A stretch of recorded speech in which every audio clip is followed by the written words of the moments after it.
السلام عليكم ورحمة الله وبركاته. ازيكم يا احلى ناس في الدنيا كلها؟ كل سنة وانتم طيبين وبالصحة والسلامة، ويدوم عليكم الفرحة والسعادة يا رب. طبعا بعتذر ان انا بقالي 3 ايام دلوقتي ما نزلتش فيديوهات غير هو امبارح بس.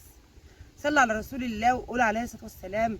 حبيت اعرف الناس بس لما انا عملت الفيديو بتاع السطارة، لما احنا كنا بنزرع الذرة والسطاره طبعا فوتت حتت ياما فاضيه في الارض. طبعا يا جماعه الناس اللي قالت لي ان ده عيب تقاوي، ده مش عيب تقاوي، لان لو عيب تقاوي كان بقى في ارضي انا بس، انما هو طبعا بتاع السطاره زرع حوالي 10 اراضي او 10 قطع ارض عندنا هنا، هم الوحاد اللي عندنا فيهم حتت فيهم حتت بايره. تعالوا بقى عشان اوريكم. احنا رقعنا الذره زي ما انتم شايفين كده. صلى على الرسول وقول عليه الصلاه والسلام. ده طبعا الذره الاساسي بتاعنا، وده طبعا الذره الترقيع. شايفين يا جماعه؟ احنا لو ما كناش رقعنا الذره ده كلته كده كانت الحته دي كلها هتبقى باينه. فاحنا طبعا الحمد لله ان احنا رقعنا ذرانا زي ما انتم شايفين قدامكم اهو. ادي الذره مترقعه والحمد لله، ذره طالعه زي الشوك قدامكم.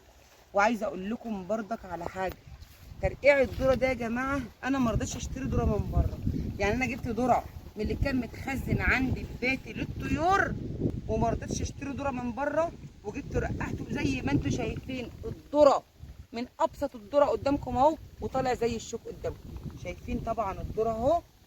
ما رحتش جبت ذره غالي ولا اشتريت ولا الكلام ده كلته، ومع ذلك الحمد لله طالع زي الشوك. ان طبعا يا جماعه يعتبر الارض كانت ربعها او تلتها باير، والحمد لله والشكر لله الذره قفل وبقى وبقى 100 100 قدامكم. وانا مبسوطه الحمد لله ان ذرانا قفل، والمناطق الفاضيه كلها اللي كانت في قلب الارض احنا دويناها ورقعناها وطالع قدامكم اهو.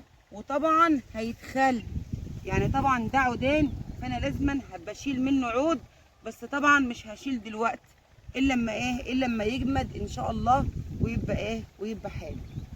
رسول الله وقول عليه الصلاه والسلام ان انتوا تشجعوني وتجدعنوا معايا، لان انا طبعا اسمني كنت شغاله في الموسم، فطبعا ما كنتش بفضى ان انا ارد على التعليقات، لكن انا كنت بقراها كلها. فحاسه ان القناه، حاسه ان المشاهدات عندي قل جامد. فعايزه منكم يا جماعه دعم ثم دعم ثم دعم، عشان طبعا اقدر استرد القناه بتاعتي تاني زي الاول، لان ده طبعا يا جماعه ان شاء الله مش هيحصل الا بفضل دعمكم ليا ودعواتكم، وان انتم تقفوا جنبي وتساندوني في القناه.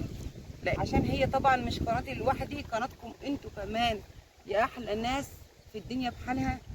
طبعا حبيت ان انا اوريكم الارض والذره قدامكم اهو زي ما انتم شايفينه. الحمد لله جميع القواطيع اللي كانت بايره بعد ما احنا مرقعناها الحمد لله بقت 100 100. وان شاء الله باذن الله كل العفش اللي انتم شايفينه ده هنيجي بكره باذن الله هنعمله بالعفاشه.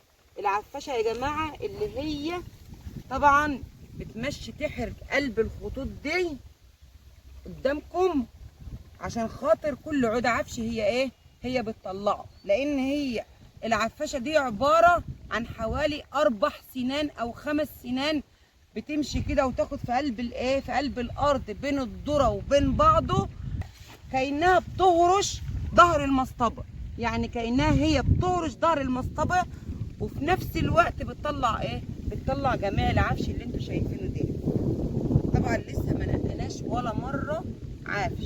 العفاشه دي يا جماعه هونت علينا حاجات ياما قوي، هونت علينا نقاوه العفش، لان على ما احنا بنعملها بالعفاشه بيكون الذره طول، يكون ضلل على على ظهر المصطبه، ما بيبقاش فيه اي عفش بقى، لان ربك ما الذره ما بيطول بيضلل في قلب الخط او بيضلل على ظهر المصطبه. طبعا في الضل العفش ما بيطلعش، بيموت كله. كل سنه وانتم طيبين وبالصحه والسلامه. وزي ما قلت لكم يا احلى ناس